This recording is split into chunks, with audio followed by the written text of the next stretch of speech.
আমি এখানে হয়তো সুন্দরভাবে আর্ন করতেছি, কিন্তু আমি এখানে যত স্ট্যান্ড করতেছি, যত স্টে করতেছি বেশি, আমি বাংলাদেশে পিছিয়ে যাচ্ছি। তখন আমি এই প্রথম হুজুরটা খাইলাম আর কি, কি রেড ফার্স্ট ফুড, এটা কি এলিয়েনের থেকে আসছে নাকি? আসসালামু আলাইকুম দর্শক, আমি এখন মালয়েশিয়ায় আছি, কয়েকদিন এসেছি।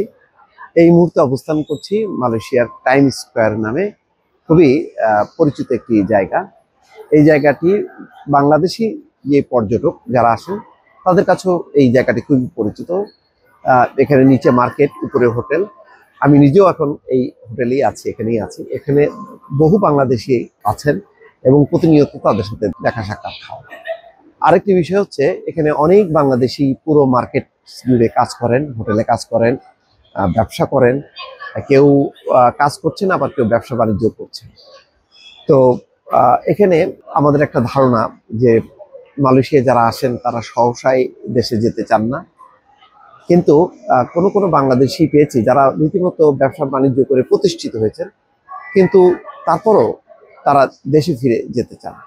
এমন কোনো বাংলাদেশি আছেন যারা 15-20 বছর কাটিয়েছেন, এখন তারা মনে করছেন তাদের দেশে ফিরে যাওয়া উচিত।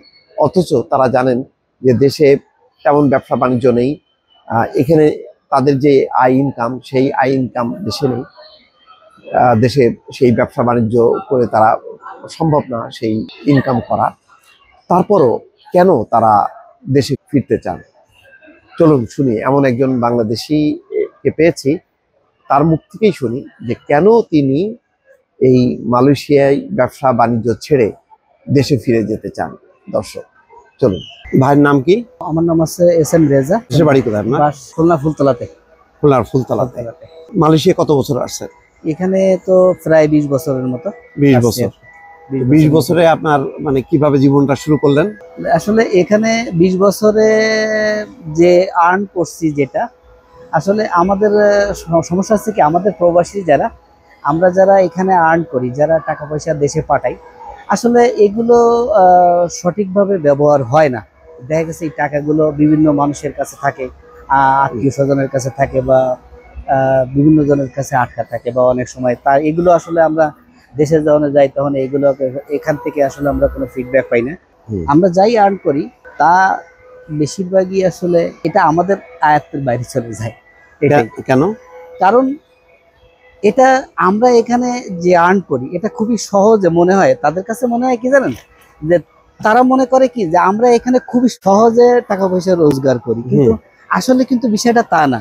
এখানে কিন্তু আমাদের প্রচুর পরিমাণে কাজ করতে হয়।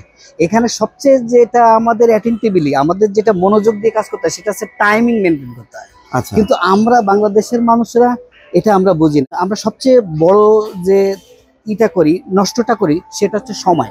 আর আমরা এখানে এসে সেই সময়টার মূল্য দিয়ে আমরা সেই টাকা রোজগার করতে পারি, সময়ের মূল্য দিয়ে।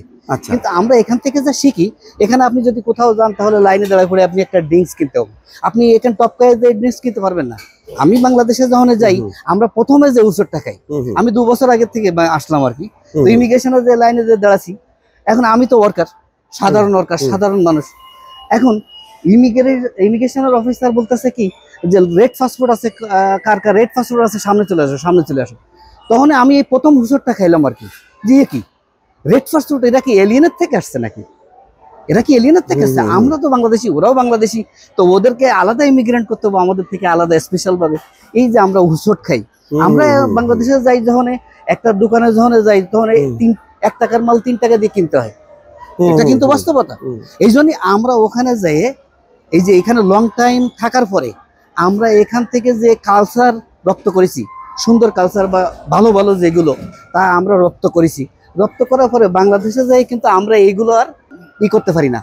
এখন বাংলাদেশের সিস্টেমটা আছে কি, আমরা আন্ডার টেবিলে কাজ করবো, আন্ডার টেবিলে কাজ করবো। বা আগে তারা অনৈতিক হিসাবটা করে যে আমি কাজটা অনৈতিকভাবে, বিদ্যুৎ বিলের লাইন দেওয়া রয়েছে, আমি আগে টপ করে দিয়েছি, পিছনে পাশে বলতেছি আমি আগে দিয়েছি, আমার অমুক আছে তমুক আছে, কিন্তু এখানে সেটা তো নেই। এখন আপনি 20 বছর এখানে ব্যবসা বাণিজ্য করছেন, ভালোই আছেন, কিন্তু তারপরে দেশে যাওয়ার চিন্তা করতেছেন কেন? দেশে যাওয়ার চিন্তা করতেছি এই জানে, আমি এখানে হয়তো সুন্দরভাবে আর্ন করতেছি, বা এটা একটা সময় আমার চলে যাচ্ছে, কিন্তু আমি এখানে যত স্ট্যান্ড করতেছি, যত স্টে করতেছি বেশি, আমি বাংলাদেশে পিছিয়ে যাচ্ছি। আমি এখানে যদি 30 রিঙ্গিত আয় করি, আমি যদি এখানে 1000 টাকা আয় করি, আমি বাংলাদেশে যে 300 আয় করলেও আমার ফ্যামিলি, আমার বাংলাদেশের লোক, আমার বাংলাদেশের সাথে আমি থাকতে পারবো। এই জন্যই আমি এখানে যত স্টে করতেছি, বেশি লং টাইম থাকতেছি, আমি বাংলাদেশে যাই আমার বাংলাদেশের সাথে আমি মিশতে পারতেছি না। আমি ওখান থেকে পিছনে পড়ে যাচ্ছি, ওদের থেকে পিছনে পড়ে যাচ্ছি। কারণ আমাকে আপনি অন্যভাবে হিসাব করতেছেন। আমি একটা দোকানে যাইতেছি, একটা মাল কিনতে গেলে দেখা গেছে ওখানে আমি জানি যে ওই মালটা 2 টাকা দাম বা 5 টাকা দাম, ও আমার কাছ থেকে 15 টাকা নিতেছে, 15 টাকা নিতেছে। আমি এক্সাম্পল, আমি একটা মোবাইল গেছি শোর করতে, সে আমার কাছ থেকে 500 রিঙ্গিত নেছে, 500 রিঙ্গিত নেছে। কিন্তু 500 রিঙ্গিত আমি জানি ওটা 500 রিঙ্গিত না, তারপরে আমার কাছ থেকে 500 রিঙ্গিত নেছে, আমি জানি ওটা 100 রিঙ্গিত হয়ে যেত। কিন্তু আমি পরে বুঝতে পারলাম যে মোবাইলের থেকে সে একটা পার্স খুলে নেছে, একটা অরিজিনাল একটা পার্স খুলে নেছে, খুলে নিয়ে সে ওটাকে ডুপ্লিকেট করে ওটা আমাকে দিতেছে। সে আমাকে 500 টাকা নেছে, তারপরে সে মোবাইলটা ছেড়ে দিয়েছে, ওখান থেকে একটা পার্সও খুলে নিয়েছে। এসে আমাদের জাতিগত মানে যে সমস্যা। আপনি চিন্তা করতেছেন যে যত মানে দেরি করে দেশে ফিরবেন তত বেশি আপনি পিছায় পড়বেন, তত আমি পিছিয়ে যাচ্ছি, আমি সবচেয়ে বড় পিছিয়ে যাচ্ছি। আমি বাংলাদেশের এনভায়রনমেন্টের সাথে আমি অ্যাডজাস্ট করতে পারতেছি না। আমি হুসুট কাটতে, আমি বললাম আপনাকে, আমি ইমিগ্রেশনে প্রথম হুসুটটা খাইছি এইভাবে। তো আমি এভাবে সমস্যাটা হইতেছে এই কারণে আমরা বলতে পারি না। আমাদের প্রবাসী যারা, সত্যি কথা বলতে এরা লং টাইম যেখানে যারা স্টে করতেছে, এখান থেকে যা শিখতেছে, যা আর্ন করতেছে, তা বাংলাদেশে যে তার কোনো প্রতিফল, তার কোনো ফিডব্যাক পাইতেছে না।